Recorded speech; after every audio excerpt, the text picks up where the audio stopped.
Good. You're still a little way away from putting your team through its paces, so it's a good time of year, right? No question. I haven't lost a game in a while, so everybody likes me, and it's an optimistic time, and we get a chance. One of the good things the NCAA did this year is allow us to work with our players in the summer, so it was a good summer. I got a lot done, but last couple of weeks, enjoyed the Jersey beaches and, relaxed a little bit. It's an ever-changing neighborhood now. I mean, the fans, they can't even tell who's in what conference anymore. It's going to take them a while to kind of figure that out. But as you continue to build your program, how do you feel about this year's team? I feel very good.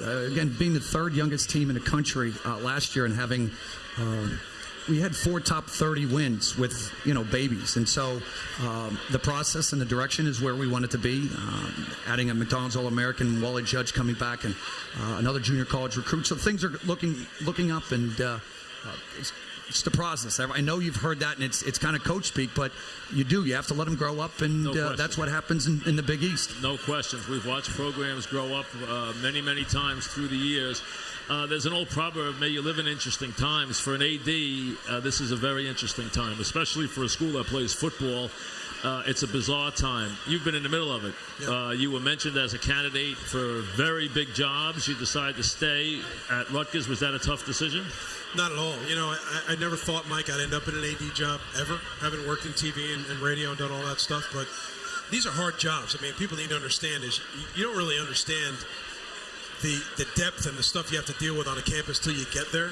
But what gets me through that stuff is Rutgers, because I love the place. And, quite honestly, that's always been the thing that's kept me going and helped to move the athletic department forward. So I feel great about where I am. I feel great about Mike and Kyle Flood and Coach Stringer, all the coaches on all our teams, where we're headed. And there's a lot of work ahead, but there's good stuff ahead, too. Is there a lot of resentment in the college football community now in this game of musical chairs? I mean, there's been a lot of enemies made. There's been a lot of backdoor deals. There's been a lot of lawsuits.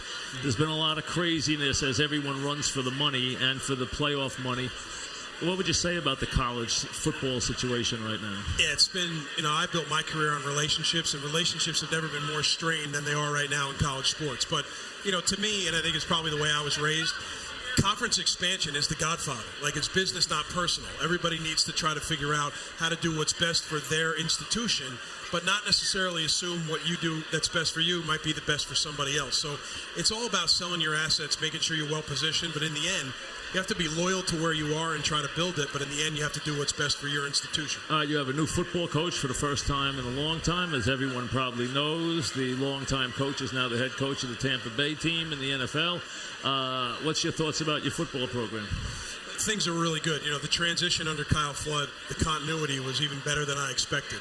And as we interviewed coaches and looked at options, good coaches, everybody wanted to change everything in our program, but we like what's inside our program. We like the kids, we like the players, we like the core values, and Kyle gave us an opportunity to continue on that path. And you know what? We delivered our first top 25 recruiting class. The class stayed together even with the transition, and not one kid left the program. So I think it's made a strong statement for the Rutgers football program, stood on its own 2 feet for the first time in its history. Eventually, we're going to go to a Super 60 where the football teams will all be in one section, and the other schools that don't play major college football will be in a different division. I mean, I've heard about the Super 60 going back to the 70s. Yeah. We're getting closer to that. Is that going to happen? I mean, are we going to be back with the Big East in a basketball league as we know it? I mean, or are we going to live with this hybrid league? That's hard to predict. I think in the Big East, they've definitely had a bumpy couple of years, but they've taken some positive steps the last 6 to 8 months. And I think hiring Mike Oresco and Chris Bevilacqua and the consultants they've lined up for this TV deal will define the league going forward. So I think it's loaded its guns in the best possible way, but while you can't predict the future, I think that the playoff was designed as a 4-team thing, almost to will this 4-conference, 16-team thing to happen. It's not going to cause it to happen, but my thing, Mike, is thank God we're settling college football on the field finally, but if it can work with 4 teams, it can work with 8 or 16 as well. Mike, there was probably not any coach in America who probably symbolized the word coach more than Joe Paterno did for the last 50 years. I think now with what's going on, and we're still learning everything about it, but I think it has put all college coaches, basketball and football, under a new scrutiny.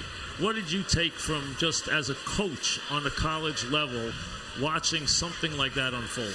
And again, growing up in Western Pennsylvania, my father coached at Duquesne, and kind of being there when Joe Paterno kind of grew that thing, and some of my best friends played for him.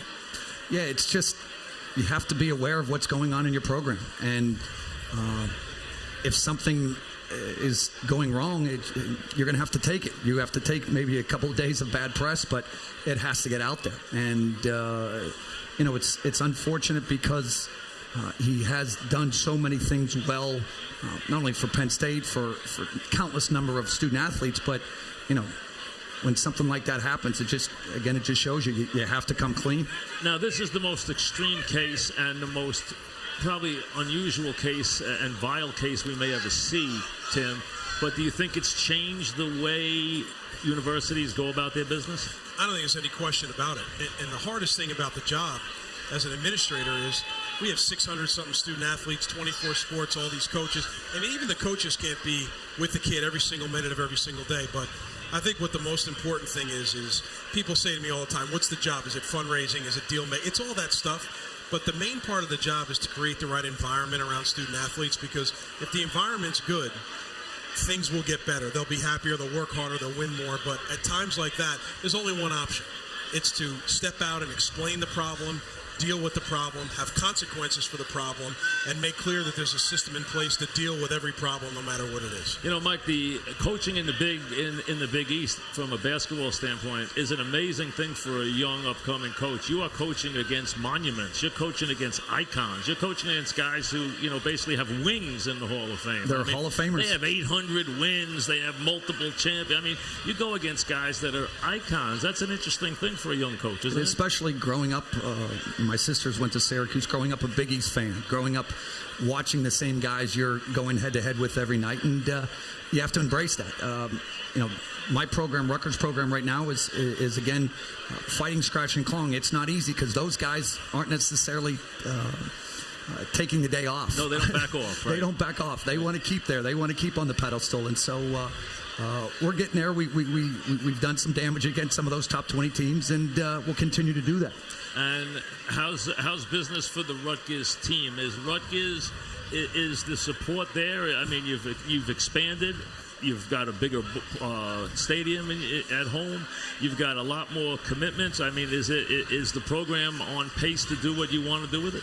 Yeah, it is, and there's always more you can do. But I don't think the support of the administration at Rutgers and our new president, President Barchi, starts next week. The support's never been greater than it's been today.